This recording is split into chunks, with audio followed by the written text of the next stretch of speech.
नमस्कार, ऐसा देश हो मेरा में आपका स्वागत है। मैं हूं रामवीर श्रेष्ठ और इस हफ्ते फिर हम एक बार हैं बजरंग मुनि जी के साथ। और इस बार हम सरकार की जिम्मेदारियों को लेकर, उनके दायित्वों को लेकर, सरकार के कर्तव्यों को लेकर और सरकार के अधिकारों को लेकर, माने अधिकार, कर्तव्य और दायित्वों की परिभाषा तक को लेकर हम बातचीत करेंगे आपसे। आप, हमारी फोन लाइनें खुली हैं, आप लगातार हमें फोन कर सकते हैं और बजरंग मुनि जी से इस सारे मुद्दे पर अपनी समस्या का समाधान कर सकते हैं। मुनि जी, सरकार कहती है कि हम लोक कल्याणकारी सरकार हैं और आपके खाने पीने से लेकर आपकी नौकरी की, आपकी सारी की सारी चिंताएं हम करेंगे। कितना सही है? जी बिल्कुल, यह जो ये सारी योजना है यह मेरे दृष्टि से षड्यंत्र है। बिल्कुल, क्योंकि सरकार समाज को गुलाम बनाकर रखने के लिए कहती है कि हम आपकी सारी चिंताएं दूर करेंगे। समाज की सारी चिंताएं सरकार क्या दूर कर पाएगी? सरकार के तो अधिकार दायित्व ये हैं, ये तो सीमित होते हैं। तो सरकार को देखिए, सबसे बड़ी गलती जो हो रही है कि दायित्व और स्वैच्छिक कर्तव्य, इन दोनों को अलग अलग परिभाषित ये लोग नहीं कर पा रहे हैं। सरकार के लोग या तो कर नहीं पा रहे हैं या करना नहीं चाहते हैं। दायित्व अलग होते हैं, स्वैच्छिक कर्तव्य अलग होते हैं। सरकार का दायित्व होता है सुरक्षा और न्याय। बाकी जो काम है, शिक्षा, स्वास्थ्य, सड़क, पानी या भूख, रोटी, फलाना ढिकाना, ये 50 तरह के काम जो हैं, ये सरकार के दायित्व नहीं होते हैं, ये सरकार के स्वैच्छिक कर्तव्य। मुनि जी, भारत विकासशील देश है और इस देश के अंदर पिछले हफ्ते आपने भी कहा भूखे लोगों की संख्या, जो भूखमरी है वो अभी भी है कि लोग आत्महत्या कर रहे हैं उसके कारण से। ऐसा जो अभी भूख से नहीं निपट पाया है, ऐसा देश अवेयर कैसे हो सकता है अपनी जिम्मेदारियों को खुद? वास्तव में भारत भूखा नहीं है, भारत भूखा नहीं है, बल्कि भारत के अंदर जो कमजोर तबका है, जो भूखा व्यक्ति है, उस भूखे व्यक्ति का अनाज काटा जा रहा है। एक कॉलर है, पहले उनका एक सवाल ले लेते हैं। जी बोलिए। संसद में एक प्रश्न उठ रहा है कि संसद सर्वोच्च है, तो इसको हम देश की जनता को थोड़ा क्लियर करें अपने माध्यम से कि ये संसद किससे सर्वोच्च है? हम सारे देश की जनता से सर्वोच्च है कि न्यायपालिका से सर्वोच्च है? एक क्लियर थोड़ा आप अपने माध्यम से कराइए।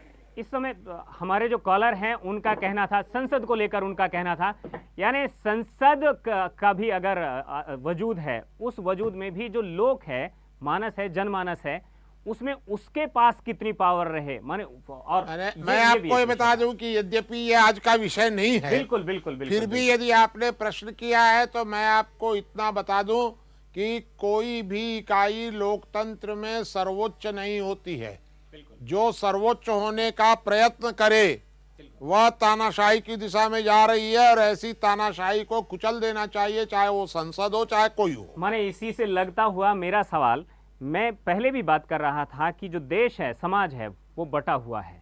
वो जाति में, पाति में, क्षेत्र में, भाषा में और कई तरह के वाद विवादों में भी धंसा हुआ है देश। कहीं अलगाववाद है, कहीं नक्सलवाद है, कहीं आतंकवाद है।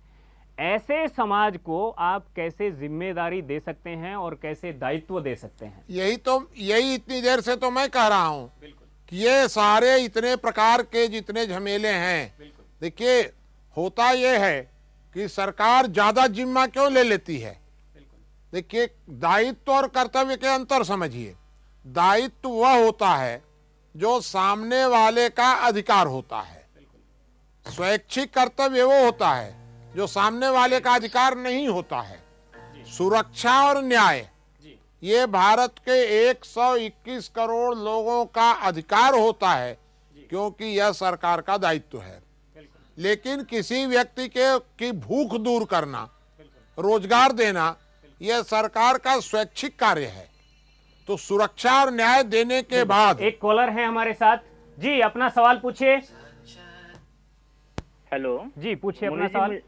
मैं बिहार से बोल रहा हूँ जी। रविशंकर जी ने अभी एक बयान दिया था जी कि सरकारी स्कूल में जो बच्चे पढ़ते हैं वो बाद में जाके नक्सल बन जाते हैं, नक्सलाइट बन जाते हैं। यानी उनका कहना है कि आपका क्या कहना है? बिल्कुल बिल्कुल बिल्कुल बिल्कुल, उनका कहना है कि समाज तो वैसे ही मतलब एकदम बिखरा हुआ सा है, मतलब कहीं पर वो जाता है पढ़ाई करने के लिए, बन जाता है नक्सली, जाता है पढ़ाई करने के लिए, बन जाता है वो एक उच्च किस्म का लुटेरा। ठीक है, ऐसी कंडीशन में जो है सरकार अगर अपना कंट्रोल भी छोड़ दे, आप जो कह रहे हैं कि ज्यादा से ज्यादा पावर जो है वो समाज को दे दे और अपने पास थोड़ी सी पावर रख ले, ऐसी कंडीशन में जो है देश और ज्यादा बिखर जाएगा। नहीं, देश बिखर काहे को जाएगा? बिल्कुल। देश जो चलता है वो समाज चला रहा है देश को, जी, सरकार नहीं चलाती है देश को। आज सरकार, हाँ। आज हिंदुस्तान से आप पुलिस को हटा दीजिए, एक दिन के अंदर 24 घंटे के अंदर अरे अराजकता भाई, देश में फैल सकती है। फिर आप देखिए, दोनों तरफ से मत आप झंझट में डालिए। बिल्कुल। मुख्य प्रश्न ये है कि मैं पुलिस की बात कर रहा हूं कि पुलिस न और मजबूत होनी चाहिए, जी जी, न्यायालय मजबूत होने चाहिए, क्योंकि सरकार का काम है सुरक्षा और न्याय। तो पुलिस सुरक्षा देती है, बिल्कुल, न्यायालय न्याय देता है। बिल्कुल। तो सरकार, पुलिस और न्यायालय की आप चर्चा करिए। ठीक है, हमने मान लिया। हाँ। ऐसे कौन कौन से काम हैं जो केवल सरकार को रखने चाहिए, उसके बाद सारे के सारे कामों को वो समाज की ओर हाँ, तो ट्रांसफर मेरा कर दे। ऐसा मानना है कि सरकार को मस्ट जी अवश्य ही अपने पास रखना चाहिए सुरक्षा और न्याय, जी, अर्थात पुलिस, ठीक है, पुलिस, सेना, वित्त, विदेश, जी न्याय। जी, 5 इतना तो चीजें। सरकार को 5 तो रखना ही चाहिए। ठीक है, अब 5 के बाद यदि 5 में सरकार सफल हो जाती है करने में, जी। नियंत्रण में, और सरकार ये समझती है कि अब मेरे पास काम अब नहीं है, तो वो सर- और ले ले। सरकार ने अपने पास में पर्यावरण रखा है, अपने पास उसके बावजूद भी, माने उसके बावजूद भी खदानें जो हैं उन पर अतिक्रमण कर लेते हैं लोग। अगर सरकार के पास वो नहीं होंगी तब समाज क्या करेगा? लूट खाएगा सब चीजों को। तो आप हमको ये बताइए कि सरकार के पास अगर खदान है, जी सरकार के पास जंगल है, जी जंगल कट रहे हैं, खदानें लूट रही हैं, जी जी, तो जिनके अपने घरों के जंगल हैं, प्राइवेट जंगल जी। जिनके हैं, उनके तो पेड़ नहीं कट रहे हैं। जी जिनकी खदानें प्राइवेट हैं उन खदानों में तो अतिक्रमण नहीं हो रहा है। जी मेरी जमीन में तो अतिक्रमण नहीं हो रहा है, मेरे घर में अतिक्रमण नहीं हो रहा है। जी जी, तो सरकार काहे को लालायित है कि सारी खदान मेरी होगी, सारा जंगल मेरा होगा? अरे भाई, इतना जब जमा करोगे जी। तो जमा करोगे तो अतिक्रमण भी होगा, जी जी, तो जमा मत करो।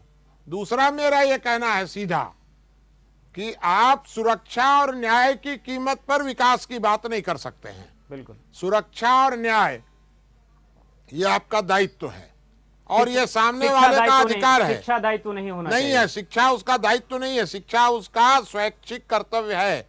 सरकार अपना सुरक्षा और न्याय, ये बताइए कि डकैती होती रहे, जी अपराध होता रहे, लूटपाट होती नमस्कार रहे। सर, मैं गौरव बोल रहा हूँ मेरठ से। जी, बोलिए। मेरा सवाल ये है कि सरकार ने जो ये आंकड़ा एक तय किया है कि 26 रुपए वाला गरीब है और 32 रुपए वाला गरीब नहीं है, नहीं। तो किस आधार पे ये एक बनाया गया है ढांचा नहीं, कि गरीबी और अमीरी में फर्क करने के लिए? इस सवाल का जवाब अभी मुनि जी ने दिया था। फिलहाल बातचीत यहाँ पर हो रही है क्या दायित्व सरकार के सरकार होने का चाहिए दायित्व क्या है और समाज की क्या दायित्व होने चाहिए। हाँ, तो ये मुख्य मुद्दा ये है। बिल्कुल। तो सरकार के दायित्व तो है सुरक्षा और न्याय। बिल्कुल सुरक्षा और न्याय सरकार को देना ही होगा, बिल्कुल बिल्कुल, मस्ट। जी। सुरक्षा और न्याय के बाद लेकिन मुनि जी, मेरा एक सवाल है कि शिक्षा जो है अगर सरकार नहीं देगी तो शिक्षा पूंजीपतियों के हाथ में आ जाएगी।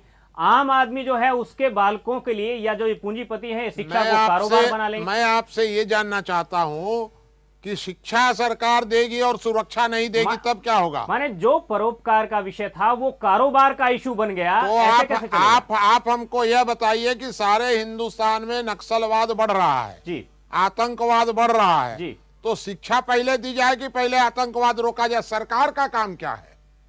मुख्य बात यह आती है, मैं कह रहा हूं कि फर्स्ट प्रायोरिटी सरकार की क्या है, सेकंड प्रायोरिटी क्या है, थर्ड प्रायोरिटी क्या है? जी, जी। फर्स्ट प्रायोरिटी है सुरक्षा और न्याय। जी जी सुरक्षा और न्याय की कीमत पर, जी भ्रष्टाचार की कीमत पर, जी, शिक्षा, स्वास्थ्य, इनकी कीमत पर नहीं हो सकता। ये हमेशा सेकंड नहीं, प्रायोरिटी अगर आदमी शिक्षित होगा तो उसका चारित्रिक विकास भी होगा और वो भ्रष्ट होगा नहीं। हाँ, तो अगर आदमी शिक्षित होगा तो भ्रष्ट नहीं होगा और मर्डर हो जाएगा उसका, तो वो शिक्षा का लाभ उठाते रहेगा। हमारी बहन बेटी को उठा के ले जाएगा अगर कोई। नहीं, हम आपकी इस बात से असहमत नहीं हैं। आप असहमत हम नहीं हैं? असहमत नहीं हैं कि न्याय और जो दंड है उसकी व्यवस्था शासन के पास होनी चाहिए। मैं ये नहीं कह रहा हूं, मैं ये कह रहा हूं कि उसकी व्यवस्था शासन के पास होनी ही चाहिए, फर्स्ट प्रायोरिटी है। ठीक है, मान लिया। हाँ।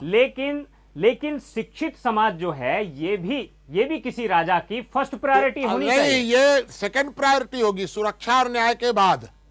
सुरक्षा और न्याय को रोककर या उसका बजट घटाकर जी या वो चलता रहे, जी जी बलात्कार चलते रहें जी और आप शिक्षा देते रहें, यह किसी राजा की प्रायोरिटी नहीं हो सकती है। वो अपना काम करने के बाद शिक्षा और न्याय भी दे। नहीं, लेकिन पैरेलल तो दोनों काम हो सकते हैं ना। पैरेलल मैं कह रहा हूं पैरेलल करिए, लेकिन उसके कीमत पर यह नहीं हो सकता है। शिक्षा की कीमत पर, स्वास्थ्य की कीमत पर, भूख की कीमत पर, इन सब की कीमत पर सुरक्षा और न्याय हो सकता है, मेरा ऐसा मानना है। इनको आप पहले रोकिए, फर्स्ट प्रायोरिटी ये होगी। तो फर्स्ट प्रायोरिटी हमको सबसे पहले देखना पड़ेगा। गलती ये हो रही है कि जो अपराधी तत्व हैं, क्रिमिनल माइंडेड लोग हैं, जी जी जो लोग बलात्कारी डकैती करने वाले लोग हैं, जी। वो लोग सबसे पहले कहते हैं कि अरे डकैती वकैती छोड़ो, पुलिस की मात्रा। आपको पता होना चाहिए कि संपूर्ण भारत में सुरक्षा और न्याय का कुल बजट पुलिस और कोर्ट का मिलाकर के 1% जी और शिक्षा पर 6%। तो ये अगर चरित्र नहीं गिरेगा। हमें इस बात का जवाब दीजिए, अगर रामानुजगंज के अंदर आपने उस पुलिस पर भरोसा नहीं किया जो पुलिस सरकार की थी, जो पुलिस वर्षों से काम कर रही थी, जिसका काम चोर पकड़ना था, आपने अपनी सोशल पुलिसिंग वहां पर तैयार की, आपके लोगों ने चोर पकड़े।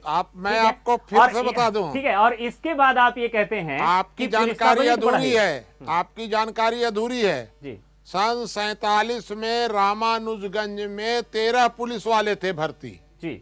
आज भी थाने में 13 ही पुलिस वाले हैं। ठीक है, तो मेरा ये कहना है कि हमको पुलिस पर अविश्वास नहीं हुआ। जी जी हमने ये कहा कि ये 13 पुलिस, आबादी बढ़ गई, अपराध बढ़ गए, चोरी डकैती बढ़ गई, जी। तो ये पुलिस जो है वो उतनी सक्षम नहीं है और सरकार को पुलिस भर्ती करने के लिए पैसा नहीं है।